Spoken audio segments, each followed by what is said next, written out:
everyone, it's me, your girl from Lemon Reaction. So for today's video, I'm going to react 75 years since independence, time for India to reclaim. So this is from a wion channel, so I hope you like this reaction video. If you're new to my channel, please don't forget to subscribe and don't forget to click the notification bell. And if you have any suggestions, just let me know by the comment section. And if you like this reaction, please don't forget to give this a big thumbs up after this video, guys. So without further ado, let's jump into the video. Welcome to Gravitas Plus. I'm Palki Sharma Upadhyay. The year is 2022 and India is celebrating 75 years of independence. 75 years ago, the British left India and we became free. Or did we? Would you say we are still colonized in our minds? Would you say our decision making is 100% free of biases and inferiority complex even? Would you say our choices are still very British or Western? When the British colonized India, they were desperate to legitimize their rule. So they came up with the theory of the white man's burden. They built smokes and mirrors around civilizing India, painted themselves as a superior race. The British were superior, we Indians inferior. Thomas Babington, or Lord Macaulay as you would know him today, brought English education to India. His purpose was to hammer in the inferiority complex. They introduced an education system that hailed the British as superior in science, arts, even morals. On the 2nd of February 1835, Macaulay circulated his Minute on Education. He declared, a single shelf of a good European library was worth the whole native literature of India and Arabia. Quick fact check. The Mahabharata is lengthier than Homer's Iliad and Odyssey combined. The Mahabharata has more than 200,000 lines. Iliad and Odyssey have 30,000 lines each. The Ramayana too is 3 times as large as Iliad. Anyhow, Macaulay did not hesitate in telling lies or spelling out his design. He said British education was meant to create a class of persons, Indian in blood and color, but English in taste, in opinions, in morals, and in intellect. The idea was to make the West aspirational. Do you think Macaulay was successful? I think he was. We're speaking in their language after all. Look around you. Many educated Indians today are very English in their taste. Some have become indifferent to their own culture. Do you remember when Coldplay performed in India? I saw that concert was sold out. Do you remember when Justin Bieber played in India? Newspapers said the madness was unprecedented. But year after year, Indian classical singers perform to empty halls. Very sad. Indian classical dancers get no audience. Very sad. Kathak veteran Shobna Narayan once said that the Indian audience seems to have a closed mind to Kathak. But salsa or flamenco, those we would love to pick up. Because these dances are seen as aspirational. And nothing wrong in learning another dance form. It only enriches you, but not at the cost of denigrating your own. Do not forget. Do you know Kathak was first recorded in the 4th century BC? I don't know any Western dance form that goes back so far or has evolved as much. You know what else is aspirational? The Louvre in Paris. One photo of it on our Instagram and we have arrived. But India's National Gallery of Modern Art, which has one of the richest collections of contemporary arts, gets just 30,000 visitors a year. The Louvre in Paris gets 2.5 million visitors every year. The Tate in London has an annual footfall of 4 million. What explains this gap? Is it India's disinterest in everything Indian or the obsession with everything Western? Do we still blame Macaulay for this? Or our failure to invest in our culture? The reasons are multiple and the result is clear. Today an Indian dreams of becoming Western, aping the West, or living the Western lifestyle. For an Indian, the West has become synonymous with advancement and modern living. But these are two different things, Western and modern.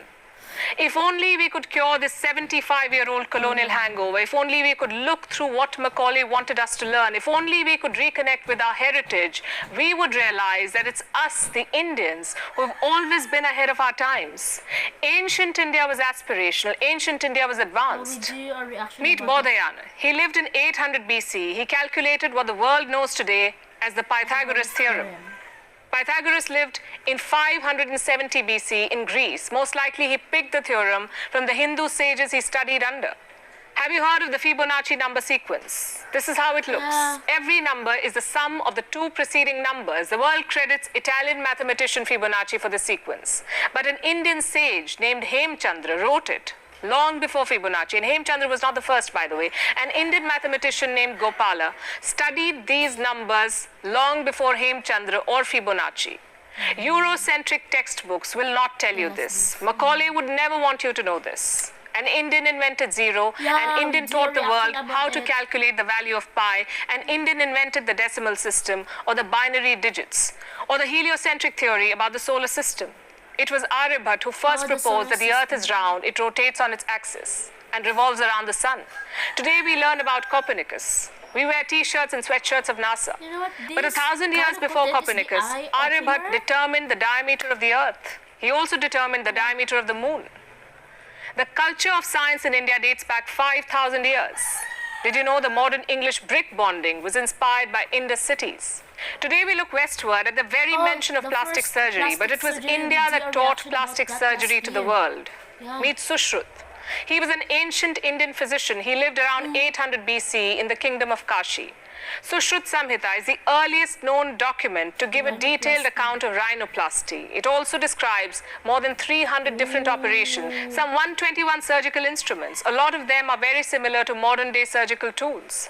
Sushruth would use herbs before an operation to prevent sepsis. He would also carry out cataract removal. This was in 800 BCE. Today we have lost out on this rich legacy because of our indifference to Indian heritage. And the West has time and again played it to its advantage. In the early 1990s, two American researchers staked a claim to the US Patent and Trademark Office. They said they discovered the healing properties of turmeric or haldi. These researchers were given the patent in 1995. Now here's what's funny. Indian households have been using turmeric paste on wounds for ages, but somehow we never filed a patent. Around the same time, a US company applied for another patent. This was about using neem as a pesticide, again something Indian farmers have known for ages. This patent too was granted. Do you think there is a lesson in all of these stories? I would say there is. The world we live in will always have false claims. History will always be Eurocentric. There will always be sharks stealing ideas and innovations. But if we don't reconnect with our rich heritage, we would continue to be fooled by Macaulay and company. We will continue to believe that Indians are inferior. The world won't remind you that the Industrial Revolution that started in the West was powered by the cotton gin, and that the machine was invented in India. India also had the earliest known dock. It was at Lothal in Gujarat. Steel was made in India as early as 500 BC. It is possible that Indian scientist Cunard devised the atomic theory centuries before John Dalton was even born.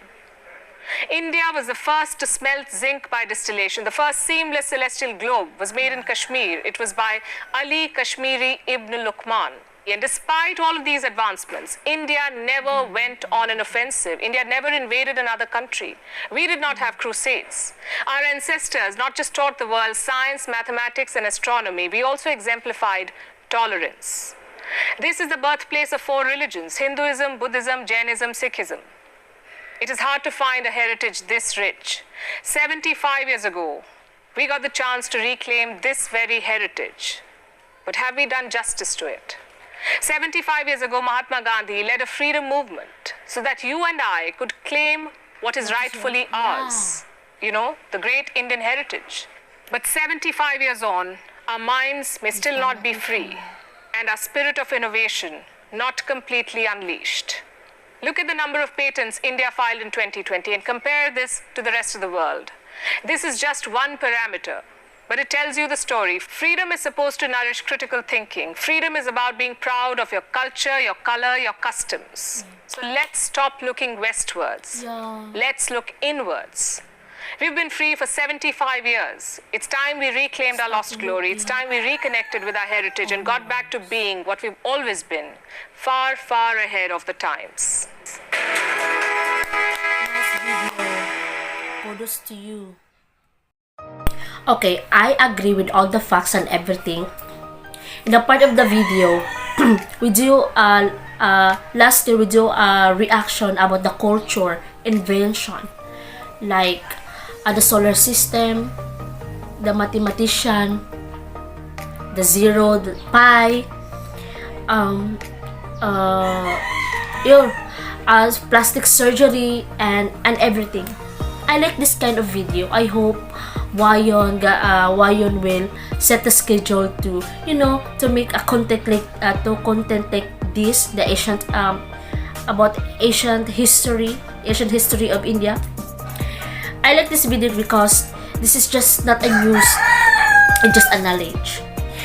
And all I can say is this video is a eye opener to everyone, not only me as a foreigner, to all Indian people that who I don't know if all Indians know everything about this video presented.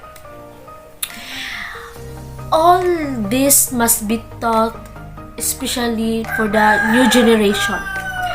All this must be taught in school about your history, about your culture, heritage, and values. Now the time is changing, guys. We should, I think, thanks to social media, because Indians are now slowly and steadily going back to their roots, and people are getting to know about their past. And it's very sad to say that in the reality, like example, the Coldplay was in the concert, in the concert, and Justin Bieber. So many people go to the concert, jive and vibe, sing along, dance along. But in the theater, like classical, historic dance, something like that, there's no audience. I think we should not forget our origin, our ancient history, something like that. You know what I mean, guys? And based on my observation, people nowadays like to be like a Western. They forgot the what we call it, the culture, like how they dress, how to speak, or how to speak in their own language, something like that.